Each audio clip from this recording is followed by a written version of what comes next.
Núcleo de Estudos Sociopolíticos da PUC Minas, promove seminários sobre ética e corrupção.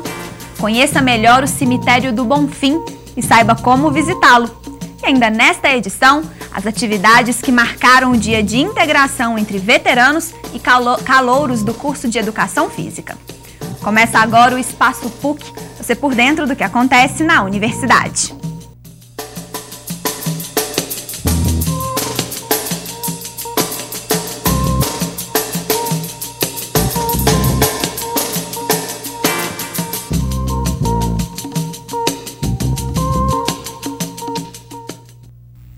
Olá! Dentro das atividades da campanha Eleições 2012 Voto na Cidade, o NESP, Núcleo de Estudos Sociopolíticos da PUC Minas, promove o seminário Ética e Corrupção, Dilemas Contemporâneos. Veja mais detalhes do evento na matéria preparada pela nossa equipe. Discutir a ética, a mídia e a corrupção. Com esse objetivo, o NESP, Núcleo de Estudos Sociopolíticos da Arquidiocese da PUC Minas, promove debate entre especialistas e a população para despertar o poder crítico da sociedade. Oferecer esse momento de debate é importante para qualificar esses formadores de opinião, esses nossos alunos, em relação às escolhas que eles vão fazer, mas também a capacidade deles discutirem com outras pessoas, nas suas famílias, no seu emprego, na sua comunidade, esse tema que é tão relevante, que precisa realmente ser melhor entendido, melhor compreendido, para que nós não somente lidemos com as mudanças institucionais, mas também a partir da nossa própria ação individual. Para o jornalista João Paulo Cunha, o assunto não deve ser tratado apenas em épocas eleitorais, mas sim como um exercício constante de cidadania. A eleição é um momento onde a questão ética aparece de uma maneira muito determinada, né? Mais do que escolher projetos técnicos de administração, na verdade o eleitor é chamado a optar sobre que tipo de mundo ele quer viver, que tipo de sociedade ele acha que é importante ele dá a sua participação. Então, nesse sentido, são escolhas fundamentalmente éticas. Nesse momento da eleição, a política se traduz em dimensão ética e por isso é fundamental que a gente discuta que projeto a gente quer para o país, que projeto a gente quer para as áreas sociais, para as áreas técnicas e, de modo geral, a questão ética se torna, então, um elemento fundamental nesse período eleitoral. A importância de se discutir a ética dentro da universidade é o estímulo ao pensar que ela desperta nos estudantes. Eles se formam mais críticos e preparados para mudar o cenário político. Ética, mídia e corrupção, eu acredito que é um trinômio que faz parte de nossa vida hoje. Bom, primeiramente ética. Para falar disso, não podemos ser moralistas, mas falarmos de uma forma aberta, de uma forma séria, reflexiva, buscando dar razões da nossa cultura. Bom, a mídia, porque hoje não vivemos sem mídia, né? Nós vivemos numa sociedade globalizada, e a mídia tem um grande papel, seja na construção de valores, seja na construção e consolidação da democracia. O Cemitério do Bonfim é considerado um dos grandes museus a céu aberto e agora faz parte do roteiro cultural e turístico da capital mineira. Desde junho, visitas guiadas acontecem para que as pessoas conheçam o primeiro e mais tradicional cemitério de BH. O interesse é grande e forma uma lista de espera para a visitação do patrimônio cultural do Bonfim, que tem uma forte relação com a história da cidade.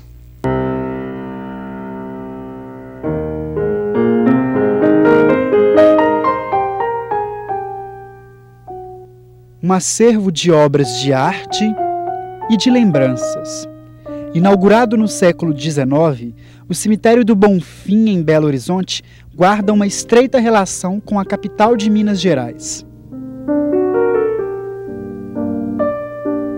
O Cemitério do Bonfim, ele é inaugurado antes da cidade. Ele é inaugurado em fevereiro de 1897, ocasião em que acontece oficialmente o primeiro sepultamento.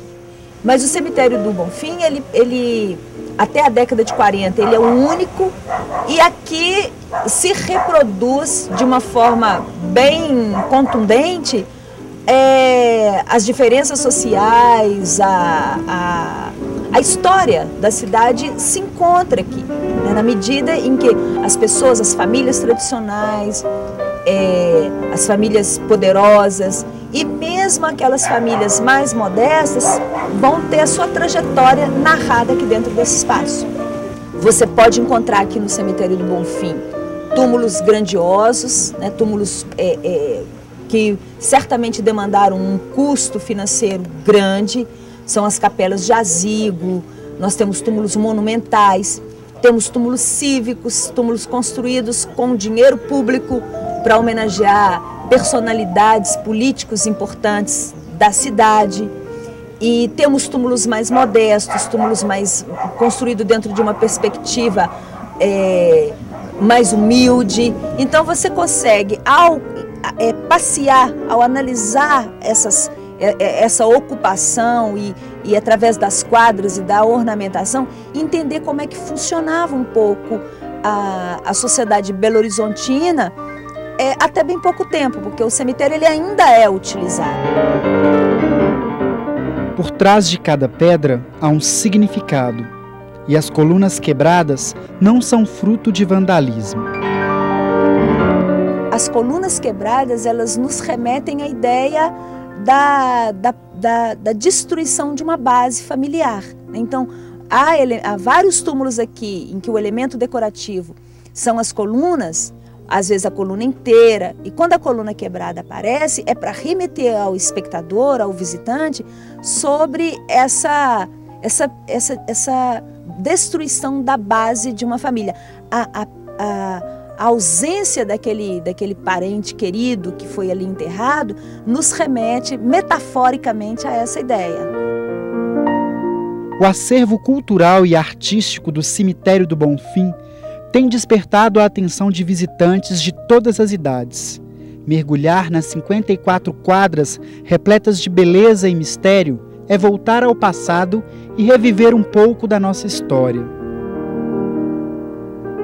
Essa é a manutenção do espírito da história. E a morte faz parte da história.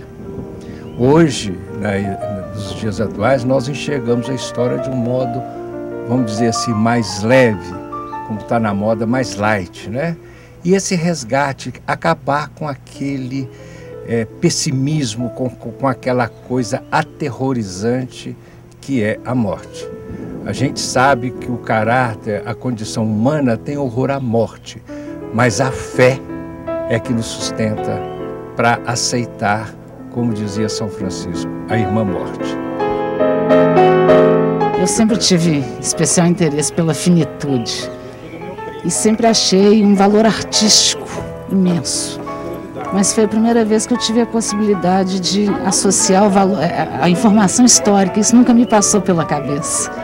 Eu sempre tive cuidado em ver as imagens, mas nunca em saber a história e saber analisar artisticamente as imagens, né? Então, foi uma oportunidade que eu acho que é única. A gente não vê isso todo dia. Indico, né? A minha irmã, por exemplo, não veio porque teve medo, mas eu indico. E eu acho super atrativo o trabalho de artistas italianos que vieram para Belo Horizonte para a construção da capital. E ele manifestar aquela arte aqui.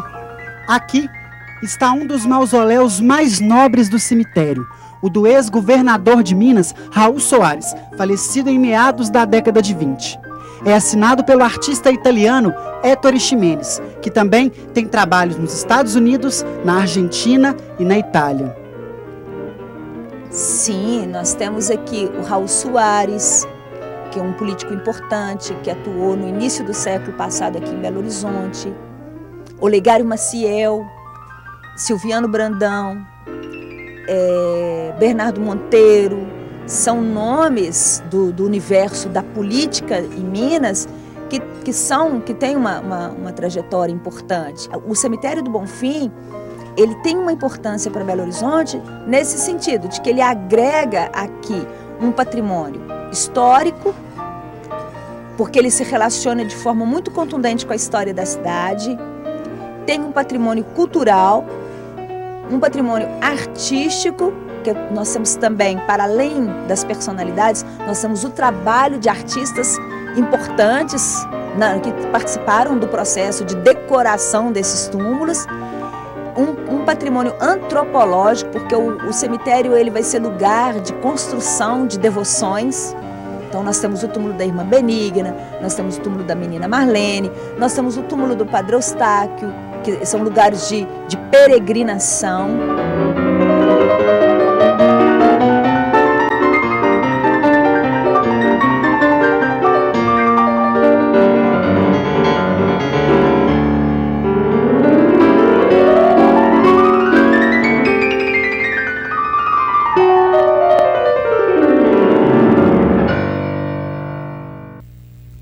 alunos do curso de Educação Física da PUC Minas mostraram, mais uma vez, muita criatividade na hora de recepcionar os novos alunos.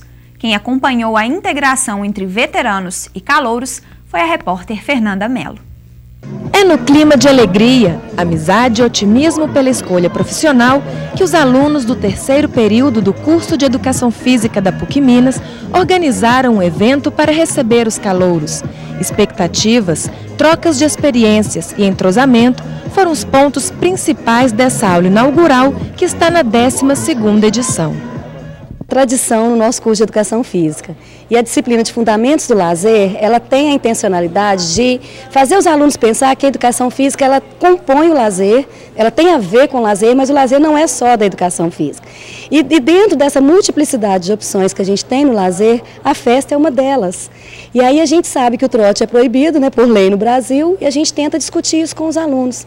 Vamos receber esses meninos de uma forma festiva, alegre, lúdica, para que eles já entendam qual é o espírito do curso de Educação Física e que se possam conhecer uns aos outros. Essa professora, que há anos dedica a vida profissional aos estudos da Educação Física, foi a homenageada da noite. Com o tema Educação Física nos últimos 40 anos, memória de uma professora, ela conversou com os alunos sobre a prática de esportes e as mudanças ocorridas no contexto político e cultural das últimas décadas. Há 40 anos atrás, ela não era considerada uma área de conhecimento, ela era uma prática. Então a formação de professores era muito mais para repetir movimentos, para treinar técnicas, não para compreender o corpo nessa totalidade como a gente espera hoje. Então as pesquisas eram mínimas, o campo de trabalho era também mais restrito, era mais escolas e clubes, então tendo acesso a esse tipo de prática e sentindo a necessidade. Então a gente está num momento interessante para a nossa área. Reconhecida pela qualidade no ensino, capacitação profissional e formação crítica do estudante, a PUC Minas se preocupa em oferecer um diferencial nos cursos de graduação. A compreensão de educação física mais humanizadora, ela é contextualizada. Ou seja, nós estamos num momento em que trabalhar com educação dentro e fora da escola é fundamental para a nossa sociedade. Ao mesmo tempo que trabalhar com esporte, com lazer, que são conteúdos hoje imprescindíveis para uma sociedade que quer se afirmar como desenvolvida. E além disso, também a atuação na saúde, que é o último campo que a educação física tem abraçado atualmente, não naquele discurso simples de que fazer atividade física qualquer uma é saúde, ou fazer esporte sempre vai ser saúde, mas efetivamente nos programas públicos e privados de saúde, o profissional de educação física está inserido para orientar as atividades físicas da população. Alunos dos mais variados períodos não poupam elogios ao curso de Educação Física da PUC Minas. Bom, Educação Física para mim é o melhor curso do mundo. Eu acho que a faculdade tem uma boa estrutura, os professores são ótimos, então as expectativas em relação ao curso, desde o primeiro até o final, são as melhores em relação a aprendizado, em relação a mercado de trabalho. Propicia uma reflexão crítica e humana, que é um grande diferencial dos outros cursos, né? Essa proximidade com os professores, a própria proximidade e integração e abertura e acessibilidade, tanto aos professores, né, quanto as outras possibilidades que a própria universidade oferece. Acredito que o curso é muito bom, a gente tem um diferencial da PUC que a gente critica bastante como foi formada a educação física, por que a educação física é dessa forma, por que ela se constitui desse jeito hoje em dia, porque às vezes tem alguns cursos que não fazem esse olhar crítico, prepara o profissional para ele ser um técnico, não um técnico esportivo, uma pessoa que só sabe reproduzir e ela não sabe criticar.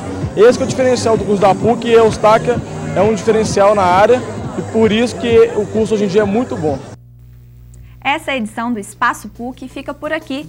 Quer participar do programa? Então mande sugestões pelo e-mail espaçopuc@pucminas.br.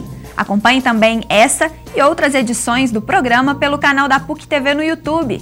Acesse youtube.com/Memória PUC TV. Eu volto amanhã, às 5h30 da tarde. Obrigada pela companhia. Tchau!